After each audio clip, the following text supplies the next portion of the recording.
Hai, aku Gea dengan NIM 2422141049.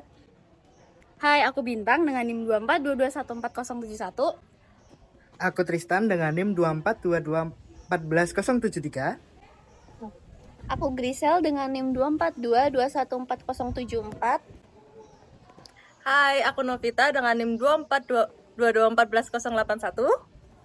Hai, aku Patricia dengan NIM 2422148088.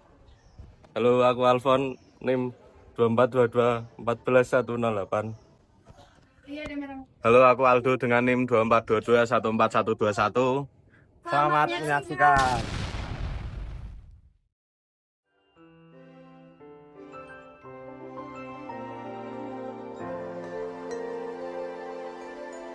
Bagi banyak orang, memiliki anak adalah bagian penting dari makna hidup.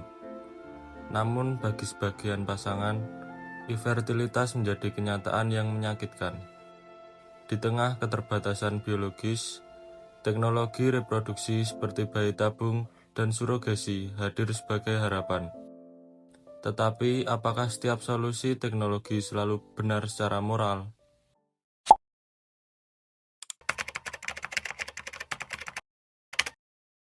In vitro fertilization atau IVF adalah teknologi reproduksi di mana pembuahan dilakukan di luar tubuh.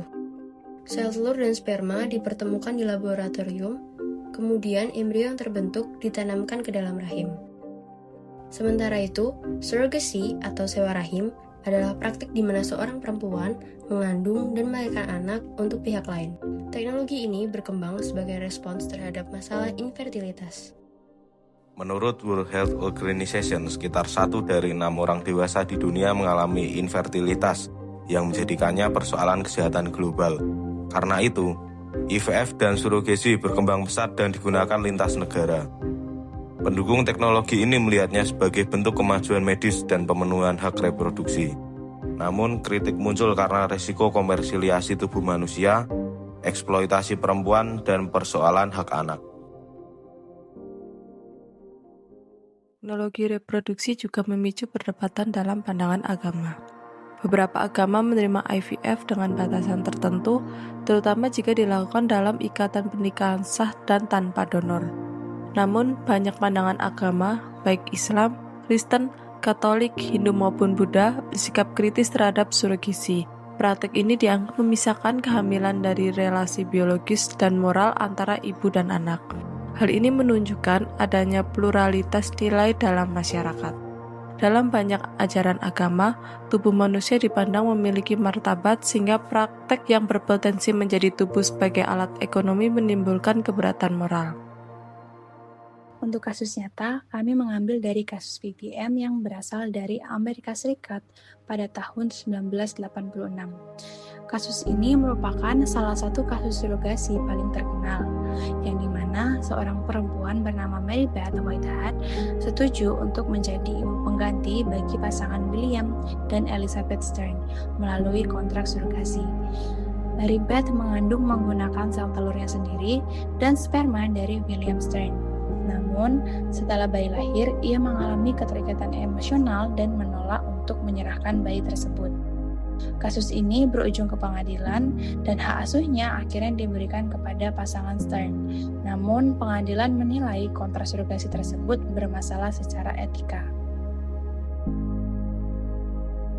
Menurut perspektif utilitarianisme John Stuart Mill, suatu tindakan dinilai baik jika menghasilkan manfaat atau kebahagiaan terbesar. Dalam kasus Baby M, pasangan Stern memperoleh anak dan stabilitas keluarga, sementara ibu pengganti menerima kompensasi ekonomi. Namun, penderitaan emosional ibu pengganti dan ketimpangan relasi menimbulkan pertanyaan. Apakah kebahagiaan tersebut benar-benar dirasakan oleh semua pihak secara adil? Dalam perspektif ontologi yang dikemukakan oleh Immanuel Kant, suatu tindakan dinilai dari kewajiban moral dan prinsip HAM, bukan dari akibatnya. Kant menegaskan bahwa manusia tidak boleh diperlakukan hanya sebagai alat, tetapi harus selalu diperlakukan sebagai tujuan. Dalam kasus surogasi, muncul pertanyaan moral Apakah kontrak boleh mengikat tubuh dan kehamilan seorang perempuan? Apakah anak memiliki hak atas identitas dan asal-usul biologisnya? Jika iya, apakah itu melanggar prinsip penghormatan terhadap manusia sebagai tujuan? Dari sudut pandang martabat manusia, praktik ini perlu dikaji secara hati-hati. Menurut Aristoteles dalam etika kebajikan, tindakan dinilai dari karakter moral yang diwujudkan, apakah mencerminkan empati, keadilan, dan tanggung jawab. Teknologi reproduksi membawa harapan, tetapi harus dijalankan dengan penghormatan terhadap martabat manusia. Jika surogasi terjadi karena tekanan ekonomi, maka relasi ini berpotensi tidak bermoral. Dilema moral dalam teknologi reproduksi terletak pada benturan antara keinginan memiliki anak, kebebasan memilih, nilai keagamaan, dan keadilan sosial. Pihak yang paling terdampak adalah ibu pengganti, terutama yang berada dalam tekanan ekonomi, serta anak yang dilahirkan tanpa bisa memilih kondisi kelahirannya. Karena itu, pertanyaan etisnya bukan hanya boleh atau tidak, tetapi bagaimana teknologi ini digunakan secara manusiawi.